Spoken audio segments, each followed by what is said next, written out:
everybody. So you can see the room is set up a little bit differently than normal, and that's because we have a group of professionals who we're going to be talking with this morning. So thank you guys for being locked in and, without distractions. And why don't we give them a nice warm welcome? All right. Hi, I'm Nate, and I am a specialist with the Career Pathways Program Bootcamp. And today we're going to be going over questions with some professionals, some panelists, people that the students or participants can ask questions of that are in different fields like policing or fire, maybe even nursing. So I'm just really hoping it's going to go well today. I don't know what we're doing today. I heard there was going to be like a panel of like professional people, and that's nice.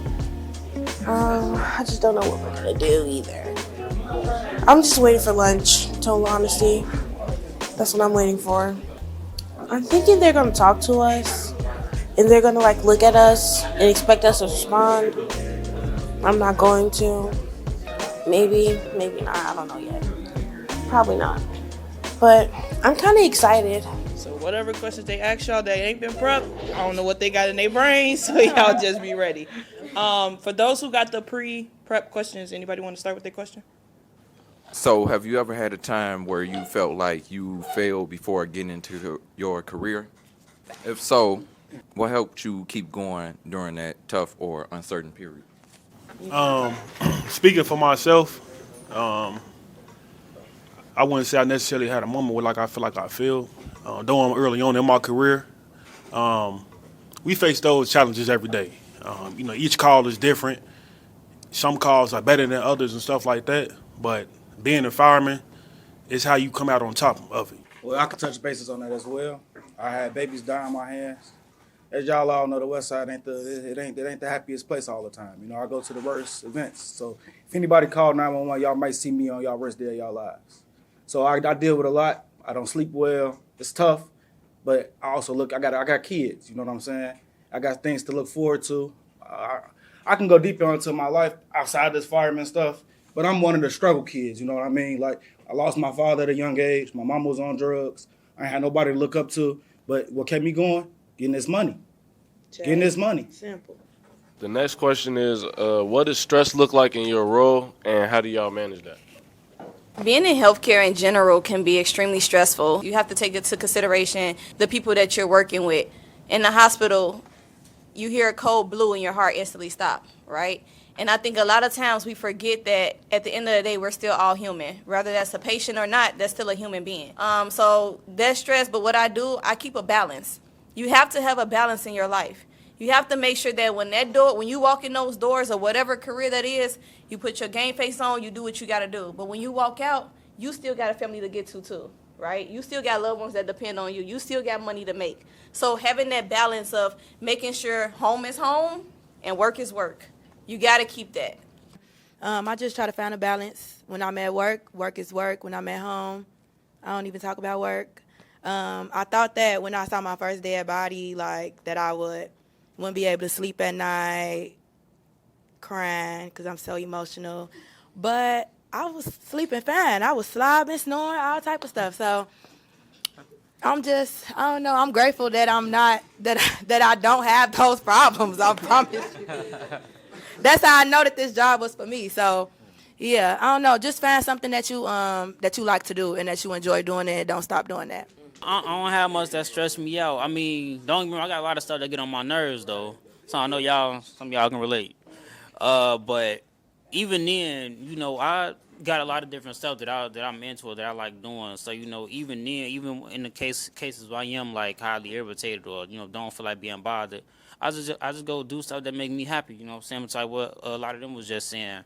And for me, that's, playing basketball. I recently been in the gym, too, because I'm trying to get like them down. I'm trying to get built. I'm a little skinny.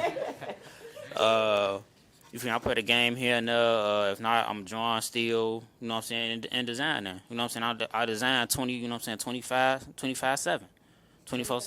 The next question is, what was the turning point that shaped your career path? I was a head chef at a restaurant. If you know, you know. If you don't, we're gonna leave it like that. There were so much, and I mean, this is a restaurant I was there since day one, like putting in work to develop.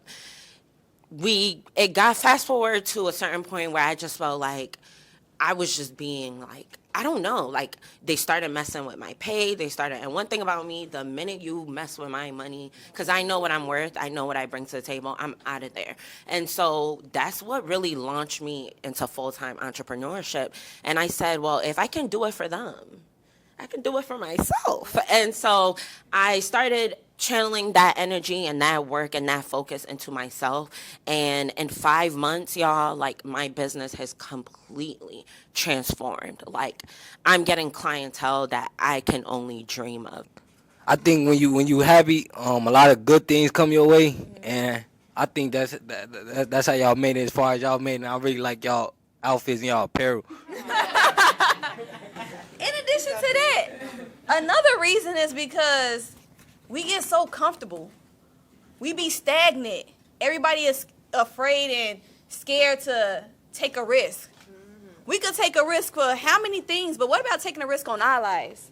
How about taking a risk for ourselves, right? We could risk and pay all that money for school. We could risk and do the crazy things that we do. But what about taking a risk this day on yourself for once? Regardless of what anybody else is saying, take a risk on yourself. And that's when you differentiate yourself from staying in that situation of the poor being poor and the rich getting richer. Because I don't know about y'all, but I'm trying to make it, right? So today y'all need to make a decision. Like Priscilla said, y'all have to make a choice, a decision. I don't want to be like this. I don't know where I want to. You might not know where you're going, right? But you may know what you don't want to be. You may know what situation you don't want to be in. So today y'all need to make a decision. Don't get comfortable. When you get comfortable, you don't grow. And that's something that in my career, just to tell you all, when I did my DNP project, they said, well, we'll have you be in the hospital or we'll have you go to lumbar. No. If my DNP project is not taking place on the west side of Chicago in the Austin neighborhood, I'm going to go out myself and find a nonprofit organization that I can help. I made it a no-go that I'm giving back to my community. People always add to it, why did you go back to get your doctorate? Because I'm giving back to mine. A lot of us don't give back, and that's the problem. Change the narrative. If you want to see something change from where you from, it's time for you to put on your big boy, big girl shoes, right? Get dressed, do what you got to do, and give back to yours. Or nothing will ever change, right? Change that narrative. Can we give them a round of applause? You guys, it went really well today, and I'm super excited. Panelists, great answers to all the questions, very professional, and I think they learned a lot because some folks, some participants were asking questions, maybe some a little bit more than others, but that's okay, right? Because everybody has different interests. So, like I said, the panelists did a really great job, and it went really well. The experience in boot camp it's fun. We did pasta making, so like a chef. I named my pasta after Bridgerton characters. The chef was fun too. She was nice. I wanted her blender. I don't think she'll give it to me though. We did this thing about different careers where I was a real estate, and I had to go up there and present. I don't like presenting in front of people, so that was kind of awkward. But everybody said I did good, so I'm happy. And I might become a real estate agent. No, I'm not. That's too much work.